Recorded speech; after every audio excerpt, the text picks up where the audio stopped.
FT online স্কুলের পক্ষ থেকে সবাইকে স্বাগতম। তো আজকে আমরা আলোচনা করব পরিমিতি 16.2 অধ্যায় চতুর্ভুজ ক্ষেত্রের ক্ষেত্রফল নিয়ে। তো প্রথমেই বলে রাখি, চারটি বাহু দ্বারা আবদ্ধ কোনো ক্ষেত্রকে একটা চতুর্ভুজ ক্ষেত্র বলা হয়। এবং এইখানে আরেকটা বিষয় জেনে রাখা প্রয়োজন, সেটা হলো কর্ণ। কর্ণ কাকে বলে? চতুর্ভুজের যে কোনো একটা কোণকে সমদ্বিখণ্ডিত করে তার বিপরীত কোণ পর্যন্ত যদি একটি রেখা টানা হয় তাহলে সেই রেখাকে আমাদের কর্ণ বলা হয়। তো প্রথমে আমরা আলোচনা করব একটি আয়তক্ষেত্র নিয়ে। আচ্ছা, আয়তক্ষেত্র হলো সেই চতুর্ভুজ যার প্রত্যেকটি কোণ সমকোণ থাকবে এবং বিপরীত বাহুগুলো পরস্পর সমান এবং সমান্তরাল থাকবে। তো এখানে আমি একটা আয়তক্ষেত্রের চিত্র অঙ্কন করছি। আয়তক্ষেত্রের লম্বা যে বাহুটা থাকবে এটাকে আমরা দৈর্ঘ্য হিসাবে বিবেচনা করব এবং ছোট যে বাহুটা থাকবে এটাকে প্রস্থ হিসাবে বিবেচনা করব। আয়তক্ষেত্রের দৈর্ঘ্য পরস্পর সমান হবে বিপরীত বাহুর সঙ্গে এবং প্রস্থও পরস্পর সমান হবে এবং সমান্তরাল হবে। তো এইখানে আমরা এডি বাহুকে যদি দৈর্ঘ্য বিবেচনা করি এবং ডিসি বাহুকে প্রস্থ বিবেচনা করি, তাহলে আয়তক্ষেত্রের ক্ষেত্রফল নির্ণয়ের সূত্র হবে দৈর্ঘ্য ইন্টু প্রস্থ। তো এই চিত্রে আমরা দৈর্ঘ্যের মান ধরছি 6 এবং প্রস্থের মান 4 ধরছি। তাহলে আমরা যদি এইখানে দৈর্ঘ্য এবং প্রস্থের মান বসাই তাহলে পাবো 24 বর্গ। এখন এইখানে যদি বাহুর মান মিটার আকারে থাকতো তাহলে আমাদের এখানে মিটার হতো। আচ্ছা, এরপর আসি আমরা কর্ণ নির্ণয় প্রসঙ্গে।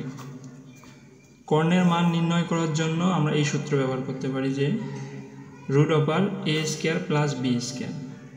এইখানে a² বলতে দৈর্ঘ্যের উপর স্কয়ার এবং b² বলতে প্রস্থের উপর স্কয়ার দেওয়া বোঝায়। তো কর্ণকে ছোট হাতের d দিয়ে প্রকাশ করা হয়।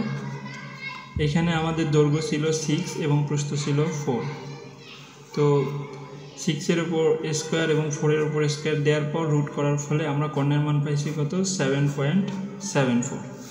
তাহলে এইখানে যে আমরা কর্ণের মান পাইলাম এইখানে হবে 7.74। তো আয়তক্ষেত্রের ক্ষেত্রে কর্ণগুলা পরস্পর সমান হয়, যেহেতু এর বিপরীত বাহুগুলো সমান এবং সমান্তরাল তাই এর কর্ণগুলাও সমান হয়। এরপর আমরা আলোচনা করব বর্গক্ষেত্র নিয়ে। আচ্ছা, বর্গক্ষেত্র হলো সেই চতুর্ভুজ যার প্রত্যেকটা বাহু সমান থাকবে। এই বাহু প্রতিটা বাহু পরস্পরের সাথে সমান থাকবে, মানে প্রত্যেকটা বাহুর মান সমান থাকবে। তো বর্গক্ষেত্রের ক্ষেত্রফল নির্ণয় করা তুলনামূলক সোজা। বাহুর উপর স্কয়ার দিলে আমরা বর্গক্ষেত্রের ক্ষেত্রফল নির্ণয় করতে পারবো। যেহেতু এইখানে আমরা বাহুর মান a ধরছি তাই এখানে a² করছি এবং যদি a = 4 হইতো তাহলে আমরা 4-এর উপর স্কয়ার দিলে 16 পাইতাম। এই 16 হলো একটা বর্গক্ষেত্র। এখানে যে বর্গক্ষেত্রটা আমি আট করছি এটার ক্ষেত্রফল। এখন বর্গক্ষেত্রের কর্ণ নির্ণয়ের জন্য আমরা সূত্র ব্যবহার করব √2a। এইখানে √2 অবশ্যই পৃথকভাবে থাকবে এবং গুণ হিসাবে থাকবে। তো এখানে যেহেতু আমাদের বাহুর মান 4 ছিল তাই আমি এর পরিবর্তে 4 বসাইছি এবং এর ফলে আমরা একটা কর্ণের মান পাইছি 4√2। এই 4√2 হলো আমাদের আয়তক্ষেত্রের একটা কর্ণের দৈর্ঘ্য। আয়তক্ষেত্রের ক্ষেত্রেও কর্ণগুলা সমান হয়। এখানে একটা কর্ণ আমি আট করছি, এইদিকে আরেকটা কর্ণ হয়তো যদি আট করা যেত। তো এরপর আমরা আলোচনা করব সামান্তরিক নিয়ে। আচ্ছা, সামান্তরিকের বিপরীত বাহুগুলো পরস্পর সমান এবং সমান্তরাল হবে, কিন্তু এর কোণগুলা সমকোণ হবে না। আয়তক্ষেত্রের সঙ্গে এর পার্থক্য হলো আয়তক্ষেত্রের কোণগুলা সমকোণ ছিল, কিন্তু সামান্তরিকের কোণগুলা সমকোণ হবে না। আচ্ছা, সামান্তরিকের ক্ষেত্রফল নির্ণয়ের ক্ষেত্রে আমরা সূত্র ব্যবহার করতে পারি BH, মানে ভূমি ইন্টু উচ্চতা বা হাইট যেটাকে বলা হয়। এখানে ভূমির মান আমরা 10 ধরে নিছি এবং হাইটের মান 4 ধরে নিছি। তো এখানে বি এর পরিবর্তে যদি 10 বসানো যায় এবং হাইটের মান যদি 4 বসানো যায় তাহলে আমরা এই সামান্তরিকের ক্ষেত্রফল পাবো 40। তাহলে কি এই সূত্র ব্যবহারের মাধ্যমে আমরা এই সামান্তরিকের ক্ষেত্রফল নির্ণয় করতে পারব। এরপরে যে চিত্র সেটা হলো রম্বস। রম্বসের 4টা বাহুই সমান থাকে বর্গক্ষেত্রের মতো, কিন্তু বর্গক্ষেত্রের কোণগুলা থাকে সমান, কিন্তু রম্বসের কোণ সমান থাকে না। বর্গক্ষেত্রের প্রত্যেকটা কোণ সমকোণ থাকে, রম্বসের কোণগুলা আলাদা হইতে পারে।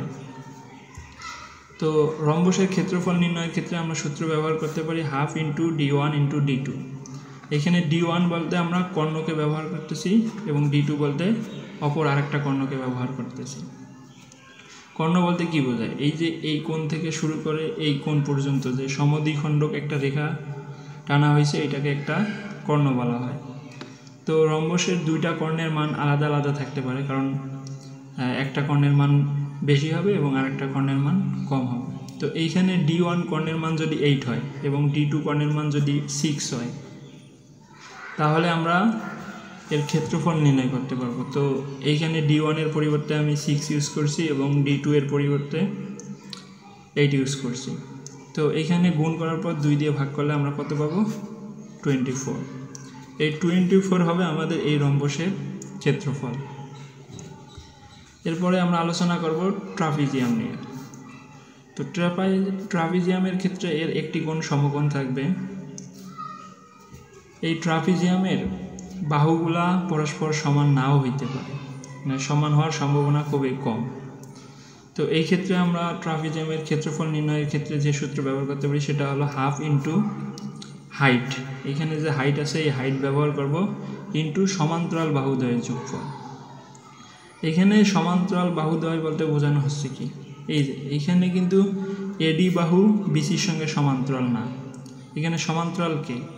এই এবি বাহু ডিসি এর সমান্তরাল বাহু। তাই এইখানে সমান্তরাল বাহু হিসেবে আমরা এই 2টা বাহু ব্যবহার করতে পারি, এবি এবং ডিসি।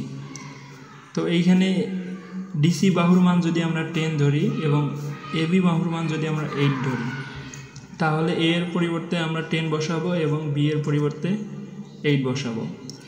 এবং আমাদের এখানে হাইটের মান কত দেওয়া ছিল? 4 দেওয়া ছিল।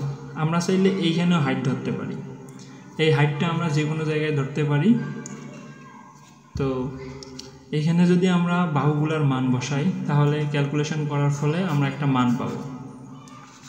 এই মানটা হবে আমাদের এই ট্রাপিজিয়ামের ক্ষেত্রফল। তো এই মানগুলোর শেষে অবশ্যই বর্গ একক হিসাবে ইউজ করতে হবে। যেহেতু আমি এখানে মিটার কিংবা সেন্টিমিটার কোনো কিছু ব্যবহার করি নাই, তাই আমি কোনো একক ব্যবহার এখানে করি না। তো আশা করি আজকের ভিডিওটা সবার ভালো লাগবে। এর পরবর্তীতে আমরা 16.2 অধ্যায়ের অনুশীলনীর যে সমস্যাগুলো আছে এগুলো নিয়ে আলোচনা করব। এর আগের ভিডিওতে আমি ত্রিভুজ ক্ষেত্রের ক্ষেত্রফল নিয়ে আলোচনা করছি। তো তোমাদের মধ্যে যারা আমার আগের ভিডিওটা দেখো নাই, তারা আমার চ্যানেল থেকে ভিজিট করে আগের ভিডিওটা দেখে নিতে পারো। তো ভালো থাকো, সুস্থ থাকো এবং আমার চ্যানেলটাকে সাবস্ক্রাইব করে দিও, যেন তোমাদের জন্য নতুন কিছু করতে পারি এবং ভালো কিছু করতে পারি।